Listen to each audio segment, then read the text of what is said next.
Fatwa MPU Provinsi, kami MPU dari Kabupaten ini mensosialisasikan kepada masyarakat supaya fatwa MPU Provinsi ini tembus kepada masyarakat melalui sosialisasi ini.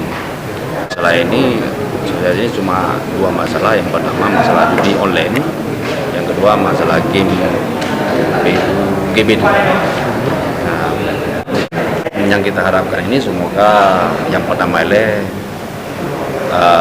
anak-anak muda kita ini agak terpukul sedikit dengan fatwa ini dan sosialisasi ini, dan juga kami harapkan kepada pemerintah untuk bekerjasama dalam menjaga fatwa ini dan dalam memblokir situs-situs yang berbau negatif.